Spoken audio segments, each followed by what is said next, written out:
The Cardinals moved to 7-1 after a completely dominant second half against Virginia Tech. You're locked on Louisville. Let's get to it.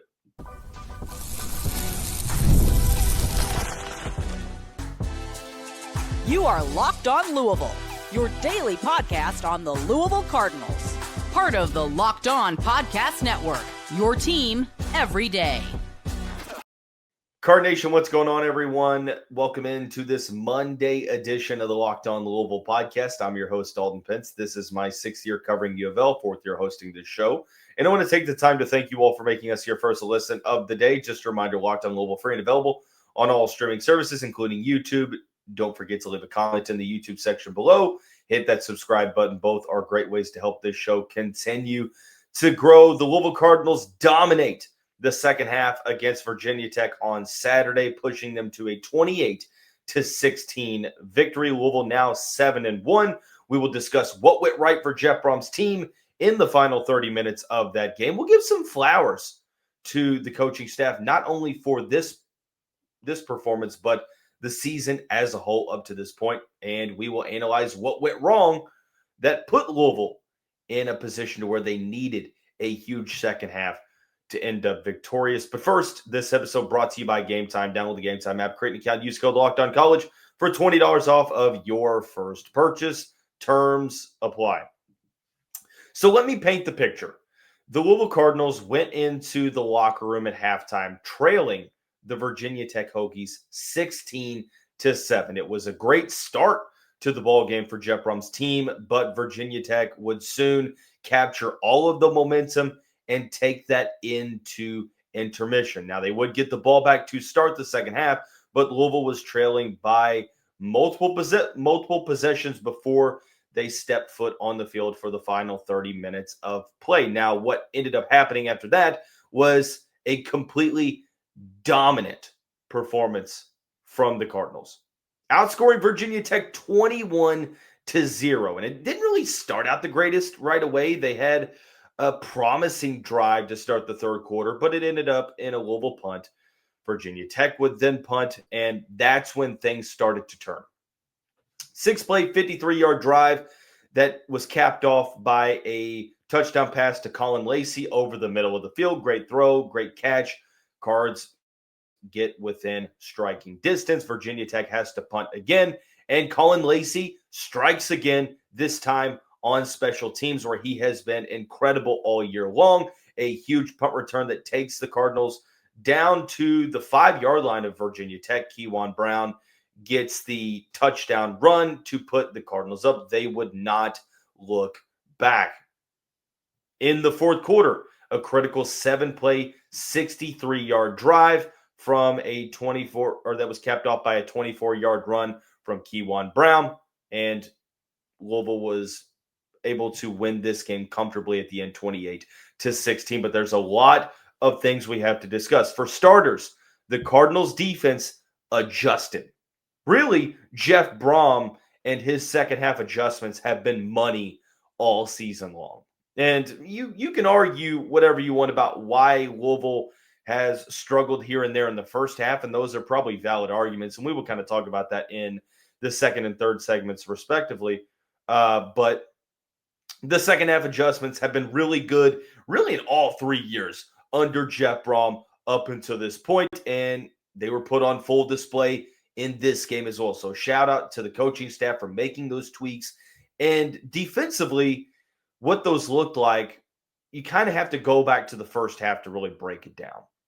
Virginia Tech scored on a couple of drives in the first half. The first one was from a short field on a Louisville interception. And then they had an 8-play, 54-yard drive. I feel like Kyron Drones, Marcellus Hawkins, they were doing a really good job of just keeping things simple. They weren't really taking many shots downfield, but they were moving the sticks. They were getting 10 yards at a time and then focusing on the next series and just getting a couple yards at a time, running in between the tackles, getting the ball out in space. We saw the Cardinals struggle in the first half against Boston College when they were running a quick offense and not able to get much pass rush home. But in the second half, they basically dared Virginia Tech to throw the football, And there was a play where Keyjuan Brown just missed a receiver down the sideline that would have given Virginia Tech a 9-point victory again right after the Cardinals had scored, but they weren't able to connect. That was kind of the story of the second half. Louisville's defense loaded the box and said, hey, look, if they beat us one-on-one on the outside, so be it.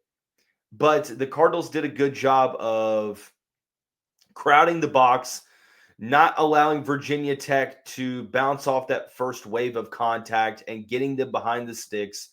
Let's look at the drive in the second half, okay? In the second half, Virginia Tech, 3 plays, 6 yards, punt. 6 plays, 13-yard, punt. 6 plays, 30-yard, punt. 3 plays, 0 yards, punt. 7 plays, 43 yards, turnover on downs. And then at the end of the game, 4 plays, 2 yards, turnover on downs. Cardinals defense, you kind of sense a theme here. They bend, but they don't break. Every single week, we've seen this unit put really good things on tape. They put it on display. This is a good defense. Ron English, I mean, you have to give him flowers every single week because he's doing the dang thing, man. Giving up 16 points, and 7 of those were on a short field. So props to this Louisville defense overall from a yardage perspective. They gave up 240 points. This was a Virginia Tech offense that hadn't found much success in the passing game. Most of their success was from running the football. Drones was able to run all over California last week, but Drones 14 for 85 and a touchdown. He was 11 of 24 for 76 yards through the air and a touchdown. You made Virginia Tech, for the most part, one-dimensional, and it worked out, especially in the second half when they were trailing, when running the football wasn't as effective as it was in the first half, and you were able to find some success. And you contained Keyjuan Brown much better. I think you've got to give a lot of credit to Caullin Lacy. We said it a million times on this show. When you get the ball in Caullin Lacy's hands, good things tend to happen. And in multiple different ways. Caullin Lacy is that Swiss Army knife type player that has so versatile of a skill set where he can catch the ball in space and make things happen. He is a very good route runner, able to catch the ball down the field and make plays that way, or also in special teams, which has been a recurring theme for this team throughout the season thus far. And you saw, I think, the epitome of the Caullin Lacy experience, like the coming together of that experience in the third quarter of this game, where he catches a touchdown pass to get Louisville within 2 points.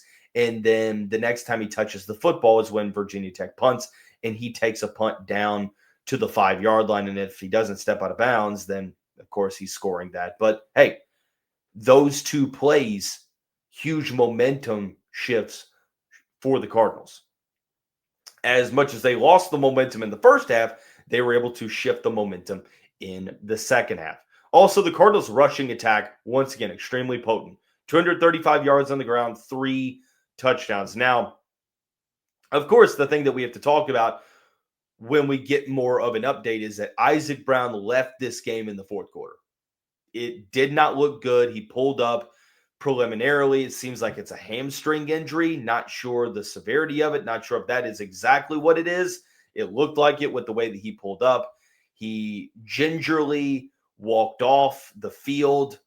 He had to go across the whole sideline to walk off the field, but he was walking on it. So maybe that's a little bit encouraging, but I mean, I think that there's a possibility. I mean, Jeff Brohm said in his post-game press conference that he could miss some time. How much is that? We'll see. But for the game, I mean, he started out very quickly with the touchdown run. He ran the ball 16 times, 130 yards, and 1 touchdown. He was fantastic in this game. Keyjuan Brown, 12 carries, 94 yards, and 2 touchdowns. And this is the second week where win number 22 has been asked to deliver for the Cardinals when it matters. What has he done? He has iced 2 games in a row. You remember the rushing touchdown against Boston College. Now he had that big rushing touchdown against Virginia Tech, which sealed the victory, and Louisville was able to just play prevent defense. Now, the Hokies turned the ball over on downs immediately after that drive. But it's awesome to see when Keyjuan Brown's number is getting called, he's rising to the occasion. And like I mentioned last week, I love that he is having these moments because he's stuck it out here at Louisville. He's chose to be loyal, even when he hasn't been the feature running back. He's chose to be loyal and make the most out of his opportunity. So the second half was huge. The adjustments were key, critical, and effective for Jeff Brohm and company. And look, I had one of these proverbial you can't see the forest for the trees type moments after the game on Saturday. There are two things that I thought about the most, and I want to share with you all what those two things were when we come back on this Monday edition of the Locked On Louisville podcast.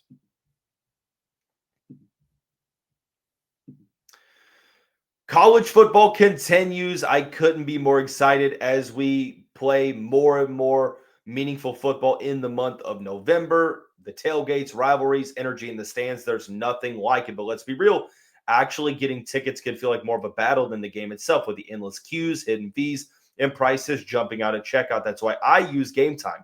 It's the app that gives the advantage back to the fans. It's the easiest way to score last-minute tickets at the best prices with no surprise fees. What you see is what you pay.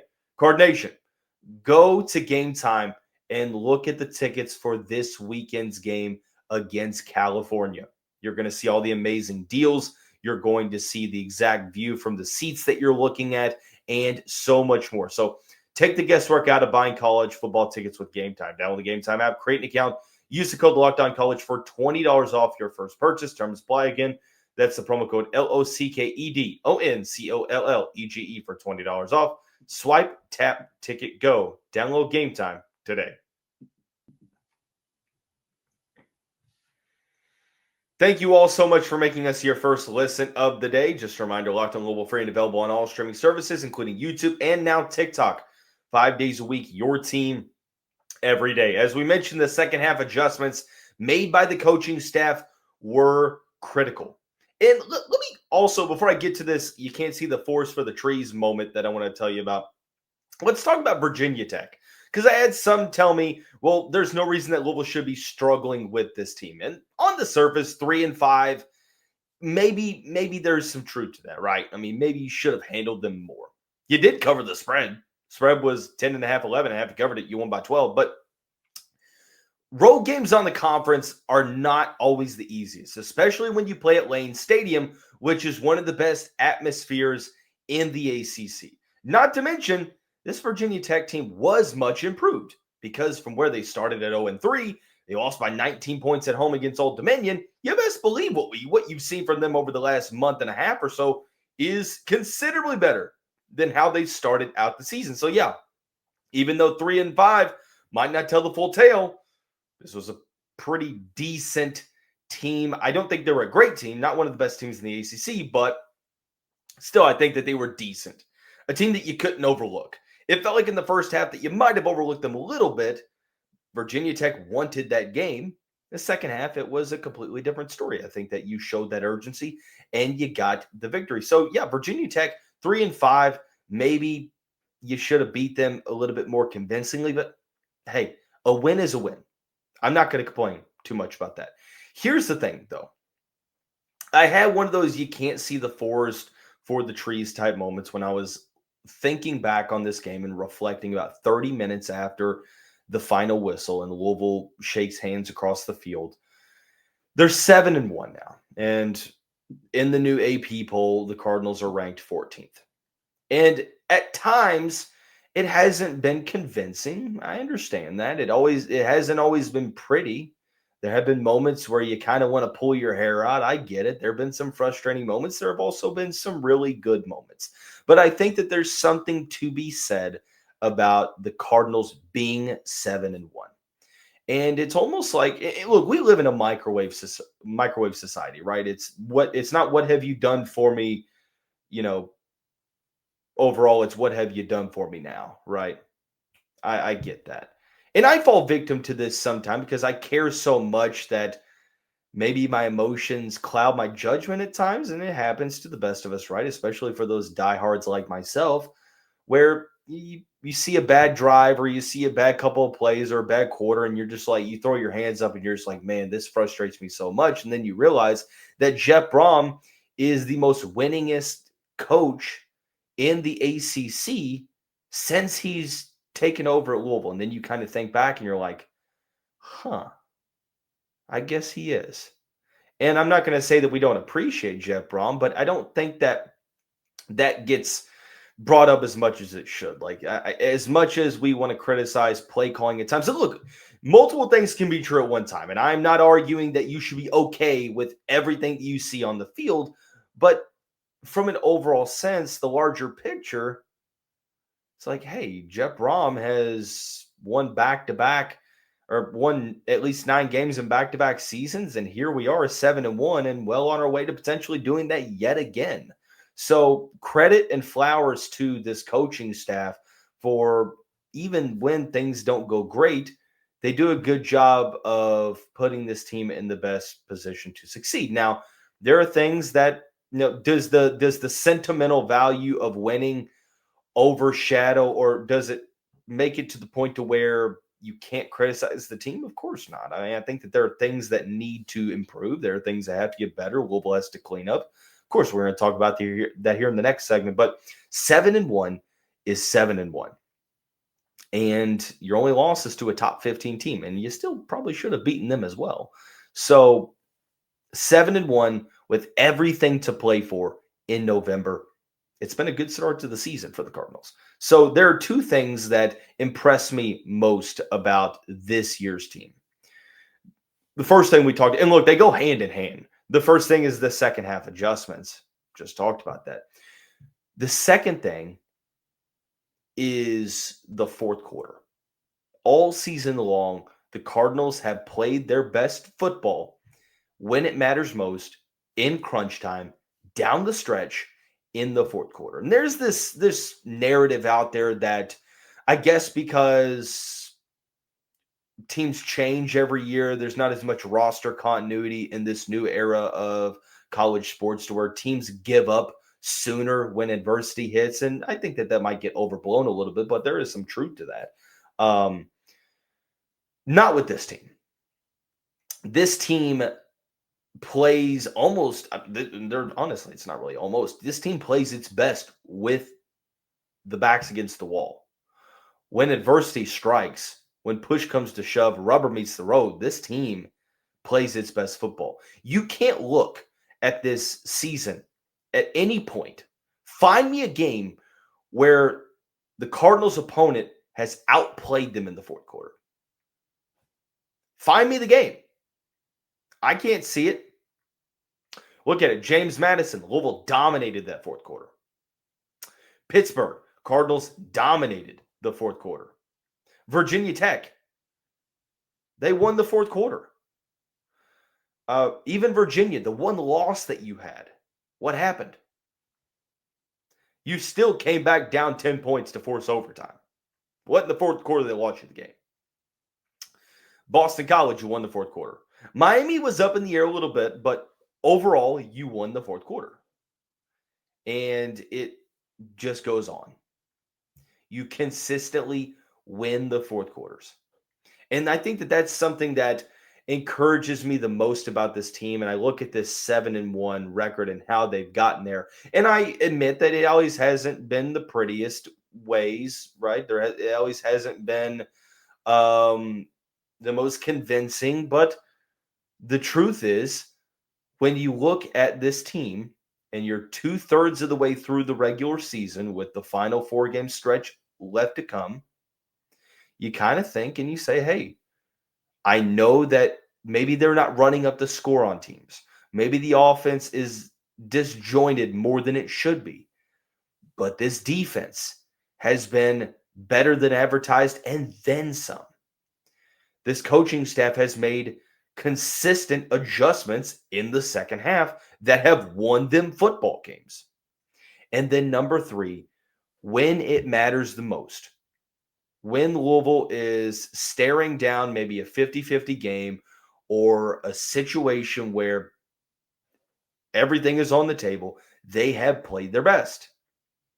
In the fourth quarter, They have dominated more often than not. There has not been a single opponent in the first 8 games that has outplayed the Cardinals in the fourth quarter. There just hasn't been. So credit to this coaching staff, credit to this team for their perseverance, for their resilience. Second half was huge. But to be fair, we got to talk about why that second half was needed. The first half, it's been like a Jekyll and Hyde for this team. We'll discuss when we come back. Don't go anywhere. You're Locked on Louisville, covering your team every day. As we just mentioned, the Cardinals covered the spread as the favorite over Virginia Tech on Saturday. But don't forget, the NBA is back. There's no better place to get in on the action than FanDuel, the official sports betting partner of the NBA. Even if you missed the start of the game or you want to ride the hot hand, FanDuel has live bets on everything from who will score next to fourth quarter comebacks. Plus, you can even combine your live bets in a same-game parlay for a shot at a larger payout. It keeps every game exciting.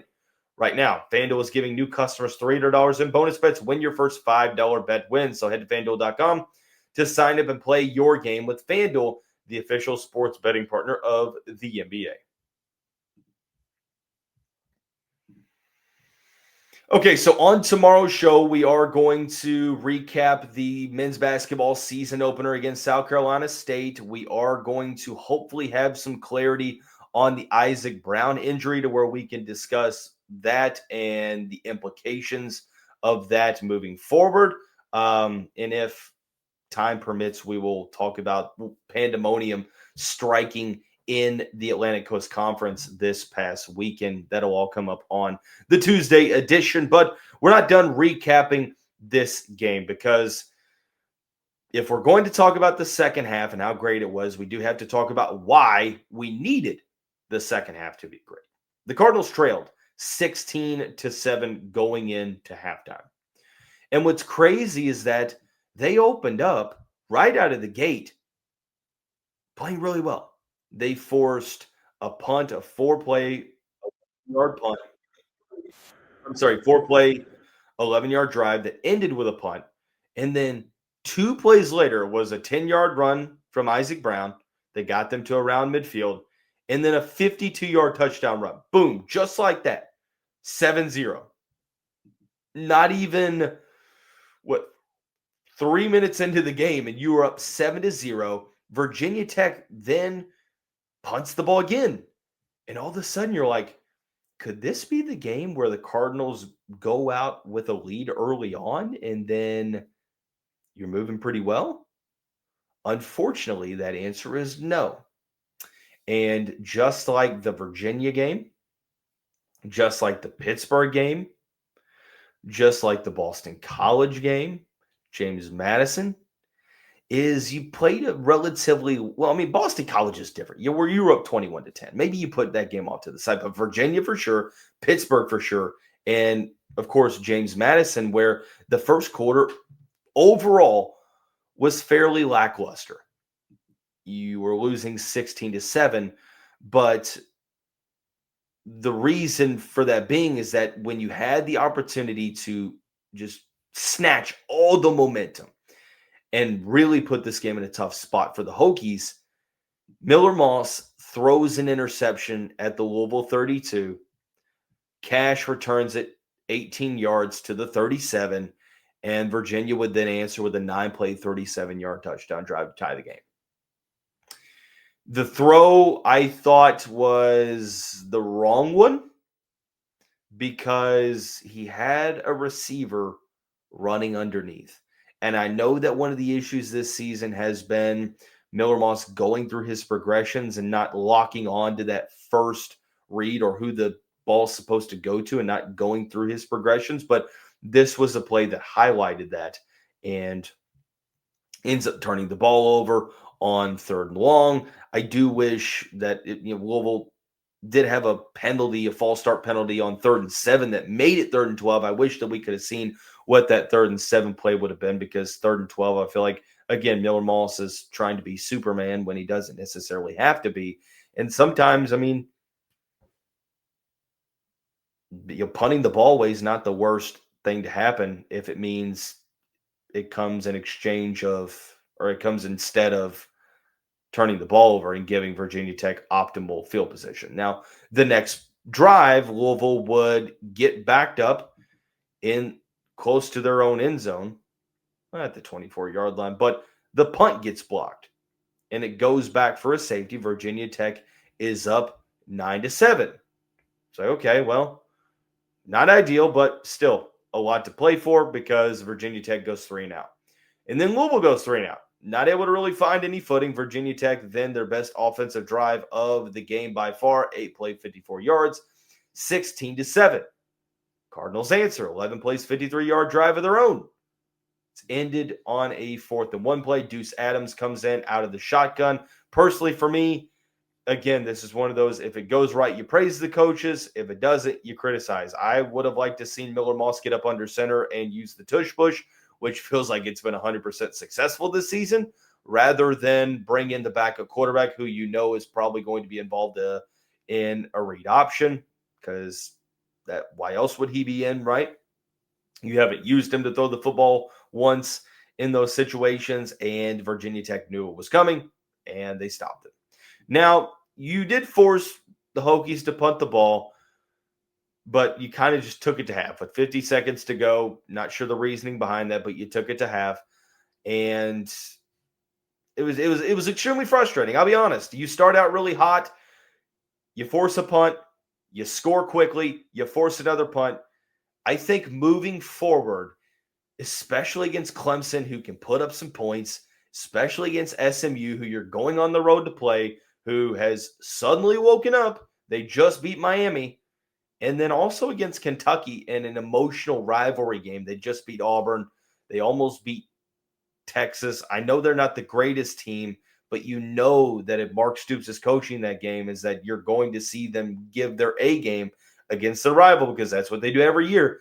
You need to play better in the first half. And even against Cal. Cal's the team that can put up some points. And you've been able to overcome this due to a plethora of different reasons, second half adjustments, great fourth quarters, you name it. But I don't think it's a long-term sustainable recipe for success.